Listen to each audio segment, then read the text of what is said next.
Questions कर रहे हैं वो आम आदमी पार्टी की पॉलिटिकल डिसीजंस पे, पॉलिटिकल मूवमेंट पे, आप कैसे देखते हैं? देखिए, कांग्रेस के अंदर सब ठीक ठाक नहीं है। कांग्रेस में जिस प्रकार से एक परिवार सबको चलाना चाहता है और परिवार ही तय करता है, उससे पार्टी के जो जमीनी नेता वो तंग हैं। और जिस प्रकार से उन्होंने आम आदमी पार्टी का साथ समझौता किया और लोगों को, अपने कार्यकर्ताओं को मजबूर किया, उससे कार्यकर्ता भी तंग है। और जमीन पर उनके कार्यकर्ता आज आम आदमी पार्टी के नेताओं के लिए, जहां उनके सांसदों, जिनको सांसद के लिए टिकट मिला, उनके लिए काम कर नहीं रहे। कोई देखता है उनको कि कल तक जिन लोगों को लेकर वह खुद भ्रष्टाचार के आरोप लगाते थे, आज उन्हीं लोगों के साथ समझौता कर चुनाव लड़े, ये कैसे पॉसिबल है?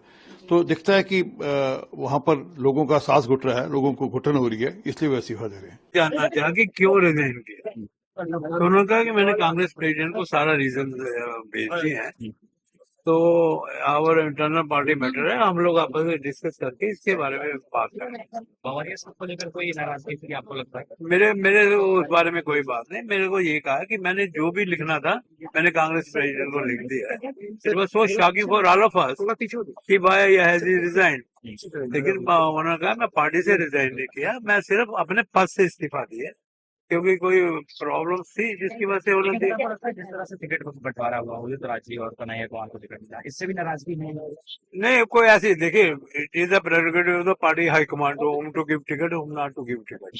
लेकिन वो चीजें जब तक नहीं होती तब तक everybody has a right to ask for the ticket. एक बार टिकट अनाउंस हो जाए तो उसके बाद वो मैटर खत्म हो जाता है।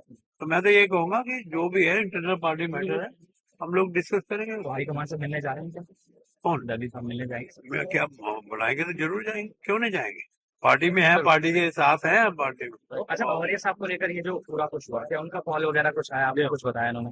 नहीं, मेरे उस बारे में बात। चलिए से उनके मन में बहुत पीड़ा है और कुछ चीजों को लेकर आंदोलित है। उनको लगता है कि पिछले महीने 2 महीने में जिस तरीके से जो बातें, मैंने ठीक से उनकी चिट्ठी नहीं पढ़ी पूरे हर पॉइंट पर, तो मैं नहीं कोई प्रतिक्रिया दे पाऊंगा, लेकिन एक व्यक्तिगत पीड़ा है, एक कांग्रेस अध्यक्ष होके और एक कांग्रेस का कार्यकर्ता होके। मुझे लगता है कि जो बातें उन्होंने कही हैं, उनकी पीड़ा, इस पर गंभीरता से ध्यान जरूर देना पड़ेगा। सर, उन्होंने अपनी चिट्ठी में जिक्र किया है कि नॉर्थ ईस्ट की जो सीट है, उन्होंने अपनी उम्मीदवारी छोड़ी। वो चाहते थे कि उनके सहयोगी लड़े, जो वरिष्ठ है, वर्षों से काम करके आए हैं ग्राउंड पर, तो कहीं ना कहीं आपकी तरफ भी उन्होंने बाहरी कैंडिडेट को लेकर उन्होंने जिक्र किया था, तो आपकी तरफ भी उन्होंने इशारा किया। वो मेरी तरफ हो, किस तरफ हो, देखिए ये तो मैं नहीं कह सकता हूँ, क्योंकि मैंने तो सबसे पहले चांदनी चौक के लिए एक प्रेफरेंस दिया था। बाकी वो तो पार्टी जो निर्णय लेती है। मेरे ख्याल से उनका एक पीड़ा और जो एक अंदर के है कि जिस तरीके से, देखिए दिल्ली में कांग्रेस ऐसी स्थिति में है कि हम संघर्षरत हैं। हम पिछले 8-10 साल से जो दुष्प्रचार हुआ कांग्रेस के खिलाफ, उसके बारे में वापस अपनी पुरानी साख को वापस लाने के लिए हम लोग संघर्ष कर रहे हैं।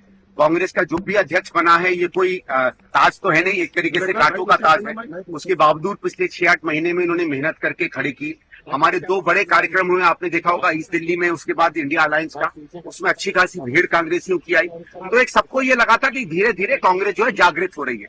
और जब हमको 2 या 3 सीटें मिलती हैं, तो ऐसा लगता है कि अगर उसमें हम कांग्रेस के सब लोगों की सहमति के साथ ऐसे नेतृत्व को दें, तो आगे गाड़ी एक बेहतर रूप से चलेगी। चलिए, जो हुआ जो नहीं हुआ वो है, लेकिन मुझे लगता है कि उनको ऐसा महसूस हुआ है कि हम लोग या लीडरशिप गंभीरता से नहीं, या शायद जो संवेदनशीलता कांग्रेस की नेतृत्व की और कांग्रेस के कार्यकर्ताओं के अंदर में जो बातें थी, उसको शायद इस तरीके से एड्रेस नहीं कर पाए हैं। मैं भी बहुत ज्यादा नहीं बोलना चाहता, क्योंकि हम भी कोशिश करेंगे लोगों से ऊपर बात करने की।